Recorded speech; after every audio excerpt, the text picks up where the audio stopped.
ইকবাল ভাই, ওনার প্রতি কিছু রিভেঞ্জ আসলে আমাদের বা আমার আসলে নেওয়া উচিত।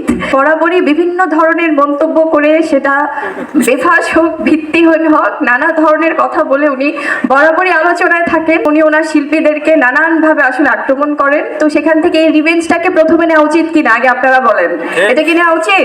আসসালামু আলাইকুম। প্রথমে সবাইকে জানাচ্ছি অনেক শুভেচ্ছা, ভালোবাসা। কারণ আমরা আজকে সবাই একসাথে হয়েছি কেন, সেটা তো অনেকক্ষণ ধরে আমরা শুনতেই পাচ্ছি যে আমাদের সিনেমা রিভেঞ্জ নিয়ে আমরা আসছি আগামী ঈদে।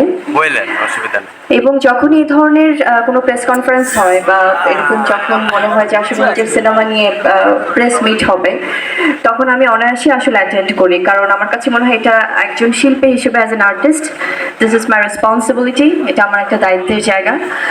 তো সেখান থেকে আসলে আজকে সবার সামনে ভাবে উপস্থিত হয়েছি এবং আমি অসংখ্য ধন্যবাদ জানাই যারা এখানে গণ্যমান্য ব্যক্তিরা আছেন, যারা সম্মানিত পরিচালক বৃন্দ আছেন, যারা প্রযোজক বৃন্দ আছেন এবং আমাদের, আমি বলবো যে কারা কারা এখানে উপস্থিত ছিলেন এবং আছেন এটা অলরেডি সবাই বলে ফেলেছেন। সো আমি আর দীর্ঘায়ু করবো না, আমি শুধু একটি কথাই বলবো যে আসলে এই যে সবাই ভালোবেসে আপনারা এসেছেন, সেটার জন্য অসংখ্য কৃতজ্ঞতা জানাই। এবং আমাদের শ্রদ্ধেয় অনেক পরিচালকগণের পাশাপাশি প্রযোজকগণের পাশাপাশি আমাদের সবার পছন্দের নায়ক, আমাদের সবার শ্রদ্ধেয় সবার ভালোবাসার ওমর সানি ভাইয়াও আছেন এবং অন্যান্য যারা যারা আছেন, যেমন কাজী হায়াত স্যার ছিলেন, সন্টু স্যার ছিলেন, আমাদের খসরু ভাই আছেন, তারপর গাজী মাহবুব ভাই আছেন, শাহিন সুমন ভাই ছিলেন, উনি উপস্থাপনাও করেছেন, এবং আমাদের অনেক ভালোবাসার দেওয়া নজরুল স্যার ছিলেন, এবং আরও আছেন অনুপম, যেটা আমাদের ডিজিটাল মিডিয়া পার্টনার, বহু বছর ধরে তাদের সাফল্যর পথ চলা আমাদের অনুপমের যিনি শ্রদ্ধেয় আনোয়ার ভাইয়া আছেন, এবং সবাই আসলে যারা যারা আছেন, আমি ক্ষমা প্রার্থী যদি কারো নাম মিস করে যাই, বাট আমি শ্রদ্ধার সাথে সবাইকেই স্মরণ করছি। আর আমাদের সবচেয়ে ভালোবাসা যারা সাংবাদিক বৃন্দ, আপনারা যারা এসছেন, বরাবরই আপনারা আমাদেরকে কভারেজ করে থাকেন। যে প্রশ্নটা করেছেন আসলে আমাদের জাহিদ ভাই, সে প্রশ্নে যাওয়ার আগে আসলে যেহেতু আমি এখন প্রথমবারের মতোই কথা বলছি আজকে রিভেঞ্জ নিয়ে, রিভেঞ্জের এই সিনেমায় যাওয়ার আগে আমার কাছে মনে হয় যে রিভেঞ্জের যিনি পরিচালক, যিনি প্রযোজক ইকবাল ভাই, ওনার প্রতি কিছু রিভেঞ্জ আসলে আমাদের বা আমার আসলে নেওয়া উচিত। কারণ যিনি, আমি বলবো যে আসলে বরাবরই বিভিন্ন ধরনের মন্তব্য করে, সেটা বেফাস হোক ভিত্তিহীন হোক, নানা ধরনের কথা বলে উনি বরাবরই আলোচনায় থাকেন এবং উনি ওনার শিল্পীদেরকে নানানভাবে আসলে আক্রমণ করেন। তো সেখান থেকে এই রিভেঞ্জটাকে প্রথমে নেওয়া উচিত কিনা আগে আপনারা বলেন, এটা কি নেওয়া উচিত? সো সেখানে আমি বলবো যে রিভেঞ্জের ব্যাপারটা আসলে, কারণ আমাদের অভিভাবক হচ্ছেন প্রযোজক পরিচালকগণ, তাদের জন্যই আমরা শিল্পী হিসেবে তৈরি হই। তো সেখান থেকে আমাদের অনেক আসলে ভালোবাসা বা সেই স্নেহটা আমরা আশা করি।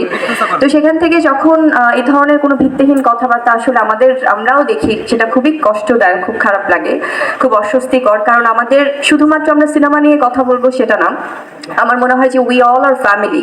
সো সেই পরিবারের জায়গা থেকে আমাদের যারা সিনিয়র্স আছেন তারা আমাদেরকে সবসময় তাদের স্নেহে রাখবেন। আর ইকবাল ভাইয়ের সাথে আমি বলবো যে আমার যখন সিনেমার এই ক্যারিয়ার শুরুতে আমার শুটার করা হয়েছে, পাসওয়ার্ড করা হয়েছে, সিনেমা বীর করা হয়েছে এবং রিভেঞ্জও করা হচ্ছে। তো অ্যাজ আ প্রডিউসার আমি দেখেছি তখন তাকে ভীষণই সিনেমা প্রেমী একজন মানুষ, এবং আমি বলবো যে আসলে এই প্রথমবারের মতো বোধহয় উনি রিভেঞ্জ সিনেমাটা, হয়তো ওনার অনেক সিনেমা রিলিজ হয়েছে বিগত দিনে, কিন্তু প্রথম পরিচালক হিসেবে কিন্তু উনি রিভেঞ্জ সিনেমাটি করেছিলেন। তো সেক্ষেত্রে আমি বলবো যে উনি সিনেমাটা বোঝে এবং ওনার সেই চেষ্টাটা থাকে যে খুব ভালো একটা সিনেমা নির্মাণের।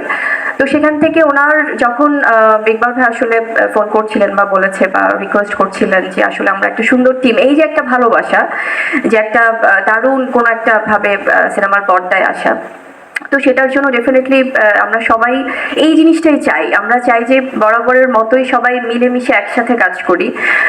আমাদের ইন্ডাস্ট্রির এই ফিল্মের এই জায়গাটা, আমার ছোট্ট অভিজ্ঞতা থেকে আমি বলবো যে সবাই যখন সুন্দর পজিটিভলি আমরা এগিয়ে যাব, সেটা কিন্তু একটা ডিফারেন্ট মেসেজ দিবে যারা ইন্ডাস্ট্রির বাইরে অডিয়েন্স আছে তাদের কাছে।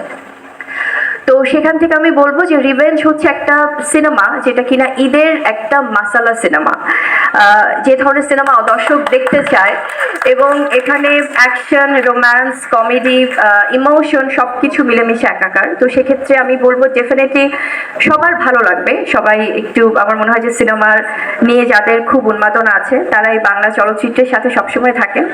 সো তাদেরকে আমি বলবো, অনুরোধ করব যে আমাদের যেমন দায়িত্ব শিল্পী হিসেবে একটি ভালো সিনেমায় কাজ করা, তেমনি আপনাদেরও অ্যাজ এন অডিয়েন্স দায়িত্ব আছে। যারা যারা এখানে আছেন, পুরো আজকে 7 নম্বর ফ্লোর ভর্তি হয়ে গেছে, এত এত সাংবাদিকরা এসেছেন, এত এত সবাই এসেছেন।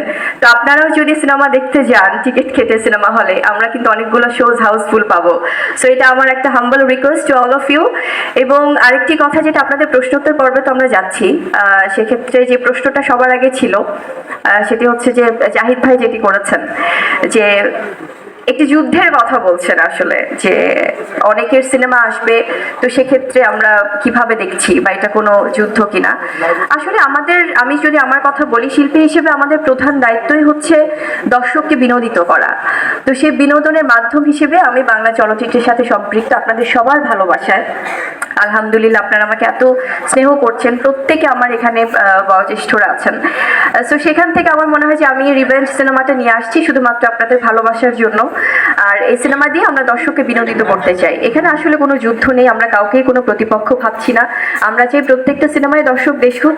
তো সেখান থেকে আসলে সবাই যেন এন্টারটেইনড হয় দিন শেষে, এটাই চাওয়া। Thank you so much.